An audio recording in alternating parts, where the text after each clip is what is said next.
Assalamualaikum warahmatullahi wabarakatuh. Eh, Pertemuan kedua kita berkenalan dengan Adobe Photoshop, yang mana untuk pertemuan kali ini saya akan eh, sharing mengenai foto editing, tapi masih yang basic, masih yang simple aja, dan beberapa tips mungkin ya, tips yang mungkin nanti bisa membantu teman-teman dalam mengerjakan sesuatu di Photoshop. Nggak usah berlama-lama, kita langsung mulai aja. Buka Photoshop-nya, lembar kerja A4, boleh, yang standar dulu aja. Boleh portrait, boleh landscape. Cuman untuk kali ini saya mau landscape dulu aja. Nah, yang pertama, masukkan image.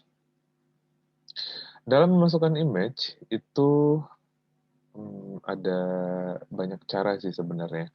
Cuman yang biasa saya lakukan, karena ini jauh lebih cepat, itu dengan cara ngedrag aja. Drag image-nya ke Photoshop. Lalu disesuaikan dengan ukuran yang kita mau. Seperti itu. Bisa juga dengan cara file, terus place, pilih image-nya, udah ntar place. Bisa juga file, terus open, pilih image-nya. Saya kasih contoh ya. Pilih image-nya, misalkan ini dulu deh. Nah, terus open. Nah, jadi dia ngebuka ke lembar kerja yang baru kalau open. Tapi kalau place ataupun cara pertama tadi saya kasih lihat, itu dia langsung di lembar kerja yang memang udah kita buka. Oke, langsung aja. Materi untuk kali ini kita akan berkenalan dengan clone stem tool. Sebenarnya ada dua nih, mohon maaf mungkin agak. Ada dua nih, ada clone stem tool, ada pattern stem tool. Fungsinya mah sama aja sebenarnya, fungsinya sama aja. Cuman untuk kali ini yang akan saya kasih contoh itu clone stem tool. Nah, kita langsung praktekin aja. Kenapa dia ada tanda dilarang gitu ya, stop. Nah, tinggal di OK kan. Nah, dia belum di rasterize. Rasterize dulu. Maka kursornya akan berubah. Kursornya akan berubah.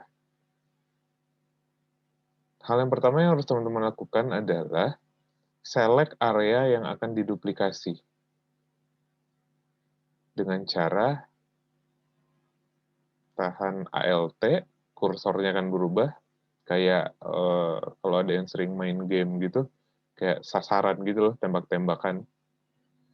Terus di klik aja, udah cukup.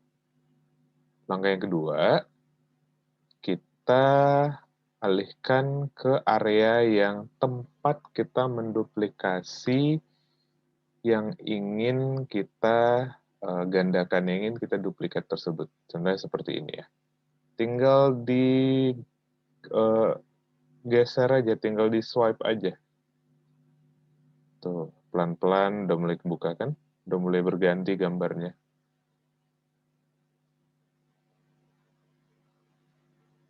Nah, di sini kan ada dua kursor nih. Ada tanda plus, ada tanda lingkaran. Tanda lingkaran ini tempat kita untuk menimpa gambar yang lama dengan gambar yang baru, sedangkan yang plus itu adalah area duplikasinya. Area yang di duplicate. Coba dilurusin, diterusin aja, diterusin. Ini agak rough editing sedikit ya teman-teman, karena saya kan hanya memberikan contoh. Kalau memang ingin editingnya halus, mangga silakan dicobakan sendiri di rumah, di gadgetnya masing-masing.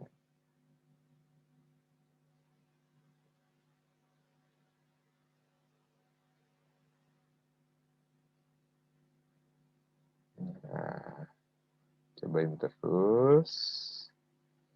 Tentunya kalau misalnya editingnya biar bagus, itu sebenarnya gambar berpengaruh sih teman-teman. Gambar berpengaruh, dan ya warnanya, backgroundnya.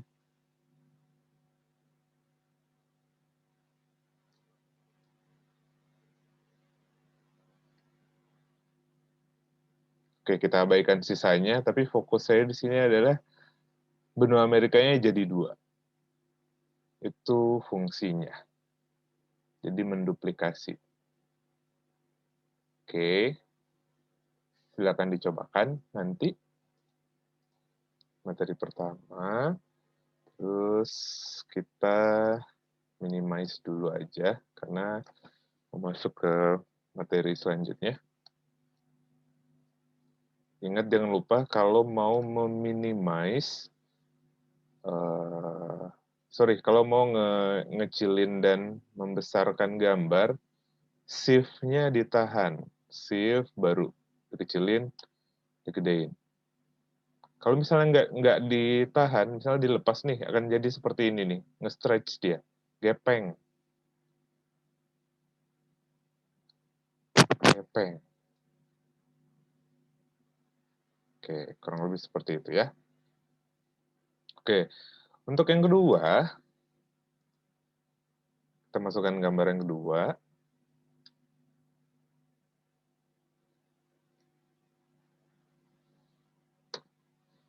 Mohon maaf.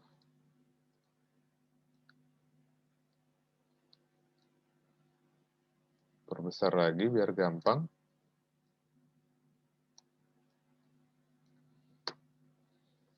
Nah, di sini ada foto dengan orang yang berjerawat ya.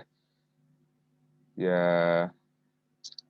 mohon maaf bukan bermaksud body shaming sih.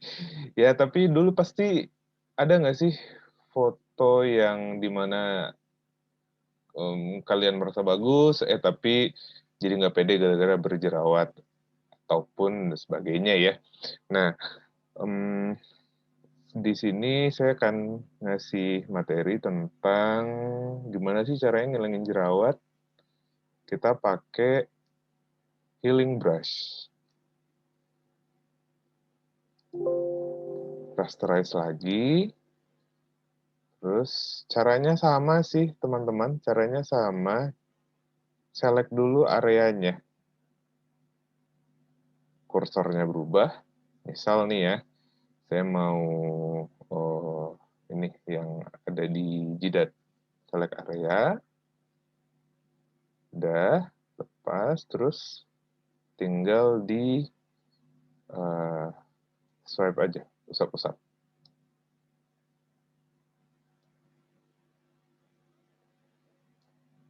Tuh, kurang lebih seperti itu.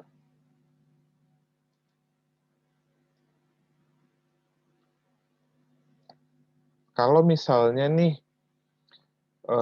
di buletannya ini, bulatan yang ini, itu kecil, dirasa kecil banget, gedeinnya di sini. Tuh, jadi besar. Tuh. Modenya screen ya, screen. Saya sih biasa pakai screen, cuman kalau misalnya teman-teman pengen nyoba normal gitu-gitu yang lain, silakan aja. Cari tahu sendiri perbedaannya apa. Nah, silakan lakukan latihan di rumah. Coba edit foto perempuan ini, hilangin semua jerawatnya. Dengan cara yang tadi saya berikan. Kecilin lagi. Mohon maaf.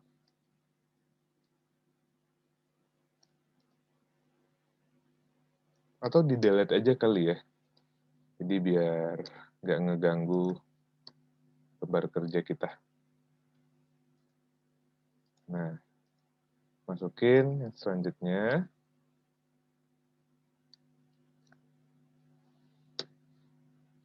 Nah, simpelnya sih teman-teman, kalau memang misalnya mau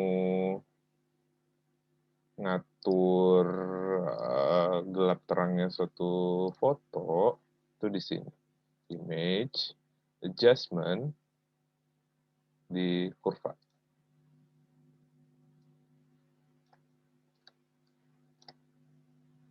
Saya akan atur tuh.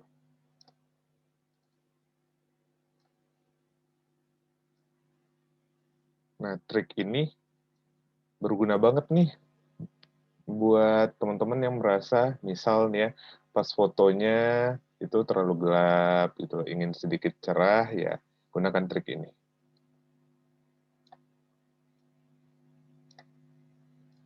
Terus kalau misalnya ingin sedikit ada warna lah, tuh bisa di sini.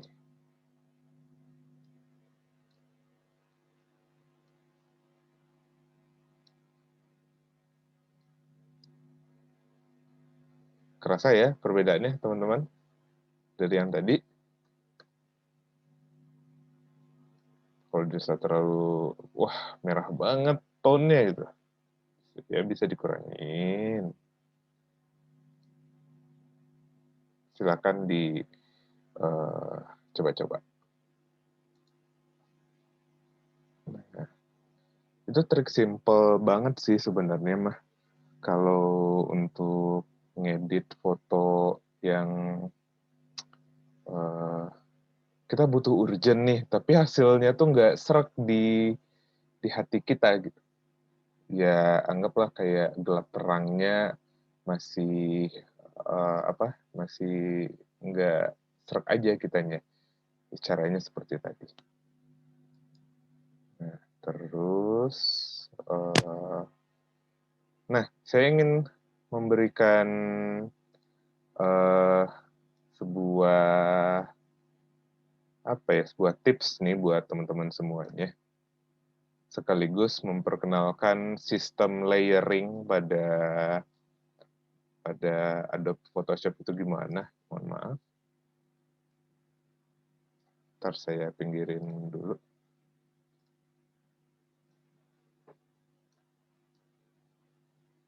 Misal gini ya, teman-teman. Sistem layering ini kan, ya, sebentar. Biar clear dulu areanya, mohon maaf. Nah, sistem layering ini kan sebenarnya sistem yang menumpuk nih. Kan ibaratnya di lembar kerja yang tertera di software teman-teman semuanya, itu ibaratnya kita ngelihat desain itu dari atas. Nah, objek yang paling bawah itu akan ketutup dengan objek yang pada sistemnya itu berada di atasnya. Begitu seterusnya gitu. Nah, pada Photoshop itu ngaturnya ada di sini. Kalau misalnya belum tahu, window layer. Misal nih ya, saya bikin objek yang baru.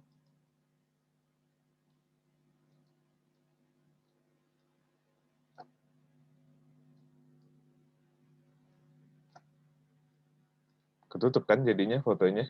Karena kita lihat di layer, karena si shape yang baru saja saya buat itu berada di atas layer si foto.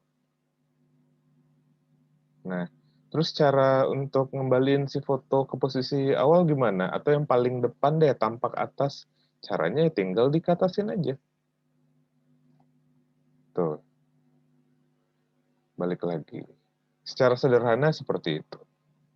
Nah, terus yang ingin saya coba sampaikan pada teman-teman semuanya adalah kan dalam sebuah pengerjaan desain, objeknya kan tidak hanya satu, 2, 3 gitu ya teman-teman. Saya juga udah pernah menyampaikan ini kalau nggak salah saya gitu. Anggap teman-teman lagi dapat kerjaan ngebuat ID card misalnya. Bukan dalam artian satu orang satu file PSD dong ya, Photoshop. Satu orang satu file Photoshop dong. Anggap ada ada 40-an orang misalnya. Apakah akan ada 40 file Photoshop nantinya? Itu akan buang-buang waktu, buang-buang tenaga, dan buang-buang memori laptopnya teman-teman semua.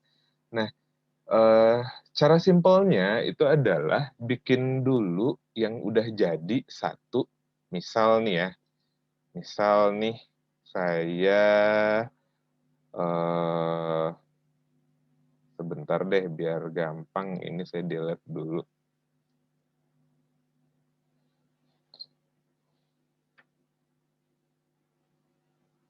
sebentar ya. Nah, bikin dulu desainnya yang udah jadi, misal, ID card deh yang paling gampang ya. Ini buat, ID card saya misalnya. Sesuaikan posisinya dengan keinginan teman-teman semuanya.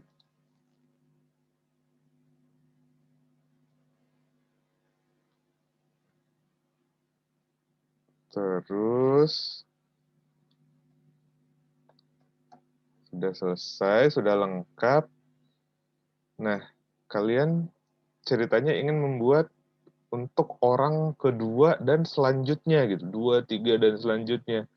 Kan nggak mungkin yang ini save terus kasih nama Dion misalnya. Kan nggak mungkin seperti itu ya.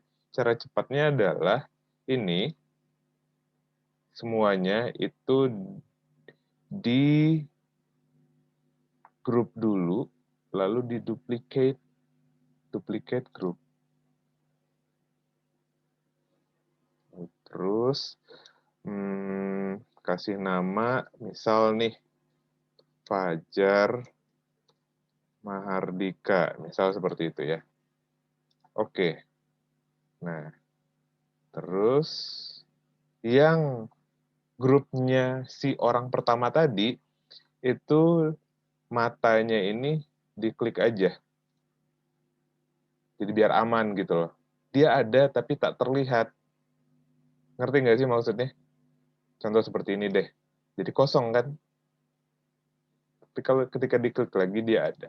Nah, hmm, grupnya si orang pertama tadi itu udah kita duplicate dan kita hanya tinggal ngeganti dokumen yang penting aja, aset yang penting aja.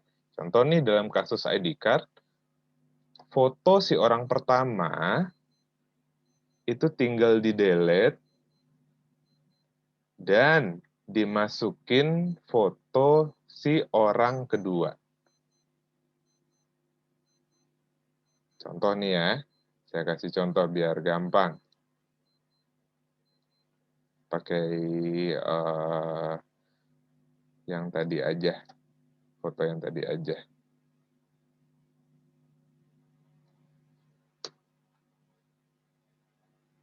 Wah, tapi tidak memungkinkan. Sebentar ya.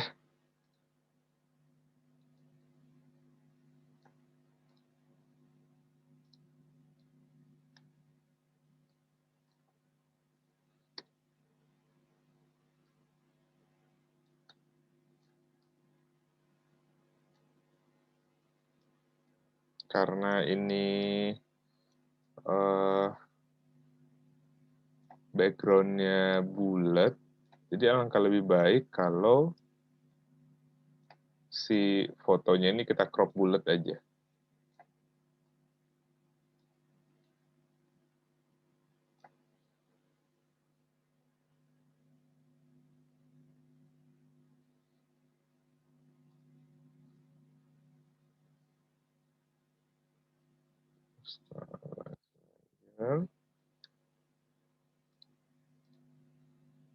Terus ngeganggu, di-delete aja. Delete layer tuh di sini ya, teman-teman. Delete. Yes. Meskipun contohnya tidak enak dilihat, hanya muka secara close up, tapi kurang lebih ya caranya seperti itu ya, teman-teman. Nanti tinggal diganti aja. Pas teman-teman nyobain, tinggal diganti aja fotonya. Kurang lebih seperti itu. Jadi, untuk hal-hal yang apa ya, hal-hal yang hanya perlu perubahan minor, lakukan cara seperti yang saya sampaikan barusan gitu. Ya contohnya pada ya seperti inilah ya, pada kartu nama suatu institusi misalnya. Teman-teman tinggal ngeganti fotonya aja kan, karena satu desain itu pasti untuk semua. Tinggal ganti keterangan foto dan nama gitu loh. Setelah sudah selesai, itu tinggal diduplikat aja, dan begitu seterusnya secara continue. Jangan pernah lupa untuk ngeganti dokumen, ngeganti aset desain yang memang mewakilkan si orang selanjutnya itu. Foto, nama, mungkin kalau kasusnya ID card ya, jabatan mungkin, jabatan yang diampu. Karena balik lagi, seperti yang sudah saya sampaikan tadi, desain ID card itu pasti untuk semua. Tinggal yang diganti adalah jabatan mungkin, nama, dan foto. Sekian dari saya untuk pertemuan kali ini. Assalamualaikum warahmatullahi wabarakatuh. Tetap sehat semuanya.